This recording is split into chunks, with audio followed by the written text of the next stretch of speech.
You know, what's interesting is during the last 2 years of the pandemic, we've actually seen a 40% decrease in colon cancer diagnoses. This doesn't mean we're not having colon cancer. This means we are not diagnosing it.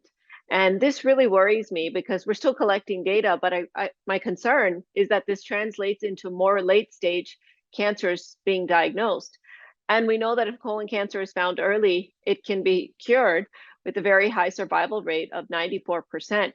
Whereas if it's found late, it has a very low survival rate and a very poor prognosis. And we do know that colon cancer is the second leading cause of cancer deaths, and so it's a big cancer. It's got a high burden, and we're also seeing a very interesting trend where we're seeing more and more younger patients now being diagnosed with colon cancer, and fewer older patients being diagnosed with colon cancer. And the reason for this is because we had spent so much time really doing screenings and colonoscopies in our older and geriatric population that in a way we almost sort of neglected the younger population. And because of some of these disturbing trends, the new guidelines actually now recommend for an average risk person to start their colon cancer screening not at the age of 50, but actually at the age of 45. So they've moved it down because we're seeing more and more younger people starting to present with cancer even before they were eligible to get screened.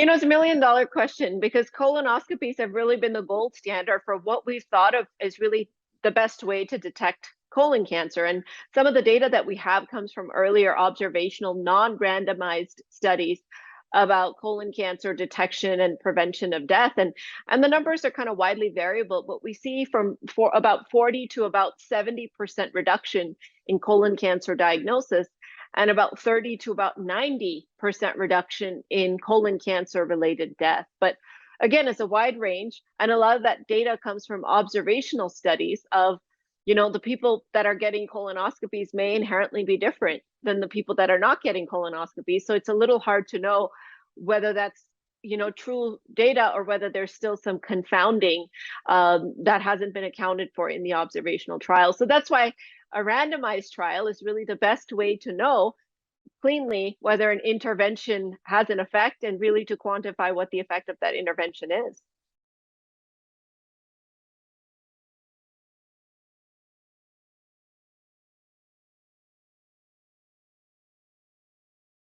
Yeah, so it got a lot of attention, and it is that randomized trial that we've been looking for.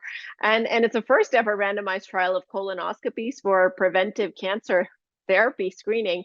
And it asks the question of, does an invitation to get invited to have a colonoscopy, prevent cancer and save lives, as opposed to not getting that invitation? So it took a large number of people, over 80,000 people, and it randomized them to either getting invited to get a colonoscopy or not getting any special invitation or cancer screening outside of the usual care.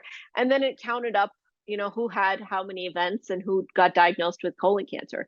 So if you look at the people that were randomized to get an invitation versus those that weren't, there was a meager difference in the outcomes. There was only an 18% reduction in cancer diagnosis and really no statistically significant reduction in cancer death. But here's the big problem with the study, because they randomized somebody to get invited to have a colonoscopy. If you actually change the analysis from an intention to treat, which is which arm were you randomized to an on treatment, which actually tells you what intervention you actually got. In the on treatment group, the patients that went on to have a colonoscopy, which was only 42% of the ones that were invited, you saw dramatic decreases. You saw 31% reduction in colon cancer diagnoses and 50% reduction in colon cancer death. So in my opinion, the study was a little bit flawed in its design because it asked the question of, does an invitation to get a colonoscopy save lives or prevent cancer, as opposed to the colonoscopy itself, which I truly believe is still a very important, valuable intervention.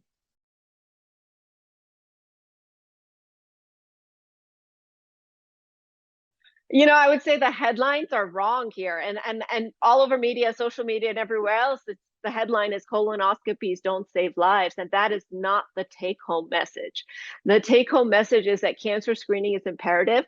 Colon cancer is a huge burden, and colonoscopies do save lives if you actually go and get them. So I would say you want to be real careful, because sometimes when we're interpreting clinical trials for the sake of being pure, we have to give the intention to treat analysis, because we have to show the entire group that was randomized to the invitation, whether they got it or not. But the majority of them, 58% of them, didn't even actually get the intervention. So that's just diluting out our signal. So don't get carried away. The colonoscopy is still the gold standard for screening, according to all the experts, and then the Cancer Society prevention guidelines as well.